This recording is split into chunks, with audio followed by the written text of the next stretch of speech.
Come with me on a culinary journey to understand what has made Cuca over the last 10 years one of the top foodie destinations. Understand the stories and the ideas behind all of our signature dishes. Not only how they are created, but what makes them magic and how we use local ingredients in exciting new ways. Find out what all the foodies are continuing to talk about.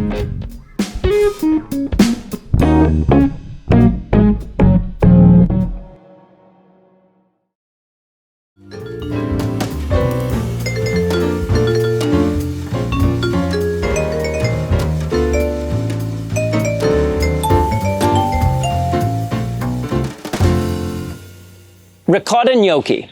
So, on a trip to Tuscany, the area Emilia-Romagna, we fell in love with Italian food. And one of the things that is extremely important in Italian food is the quality of its ingredients. Actually, the cooking is extremely simple. When you start going into the actual dishes and you start going through the ingredients, it's very few products done very, very well. So it's technique plus quality ingredient. And without the proper ingredient, you simply struggle to replicate some of those classic simple dishes.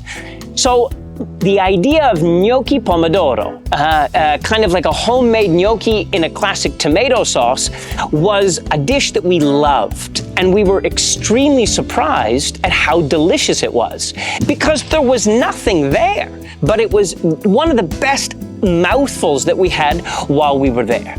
So we wanted to try and remake that feel, that idea, that delicious mouthful in a new way in Cuca. So we looked at the two elements. We looked at the idea of a gnocchi and of a tomato sauce. And this is what we came up with. The world knows that a good gnocchi is soft and a bad gnocchi is hard. That's what people understand. So if we could make the most supple, delicate, kind of just gentle, loving gnocchi, people would love it. And so that's where the ricotta began. Cheese, when hot, is soft. And by reducing the flour component and reducing the egg component and making it a wonderful balance between fresh handmade cheese, delicately bound with a bit of flour and egg, we make a gnocchi that's literally like a pillow. Many people promise it, but they're extremely difficult to make. You can't simply mix our recipe together and start boiling them in water. They just don't hold apart. So the idea was to make them and then we gently dry them in the chiller overnight. And the exterior starts to harden and becomes a little bit like a crust. That crust, when boiled, keeps the gnocchi together. And thus, the idea of using ricotta cheese inside this homemade dumpling was able to be a possibility. So with our gnocchi done, we then looked in the direction of a tomato sauce. So the idea of grandma's tomato sauce. In an old Italian village, you've got wonderful field tomatoes like a Roma. They're going to be scored, blanched, peeled, de-seeded, chopped, and then stewed with things like onions and garlic and olive oil and love.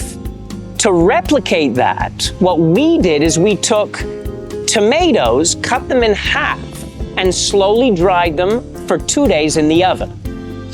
The end product is like a red gummy bear. Not crispy, not brown, like neon red, and when squeezed, no water comes out.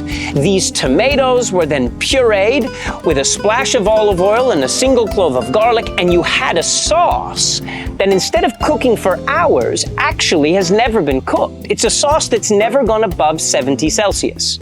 And it's a sauce that is made through the concentration of flavor or the dehydration of its water and moisture, as opposed to cooking it and reducing the liquid content. Now, putting the dish together, we had our sauce, we had our gnocchi. Garnishes, we kept them simple. Now, we needed brightness. We needed something that gave us also the sweetness of fruit. And what was missing was a little blistered cherry tomato. Now, in Italy, they take a dot of olive oil and they throw a handful of cherry tomatoes into a warm pan. And they gently cook them. The cherry tomatoes blister, the liquid slightly softens, and you end up with a mouthful of sweet fruit. But in Bali, that wasn't the case. In Bali, the tomatoes were sour, and they didn't complement at all the dish. And missing a touch of sweetness, we knew we had to go in a different direction. So we started working on a technique of being able to organize watermelon by scooping it and slowly braising it to replicate that of a cherry tomato. And the end result has people guessing, wow, those cherry tomatoes are probably the best I've ever had. And it's 'cause they ain't tomatoes, sucker. The end dish, our version of a classic gnocchi pomodoro, Cuca's Ricotta Gnocchi.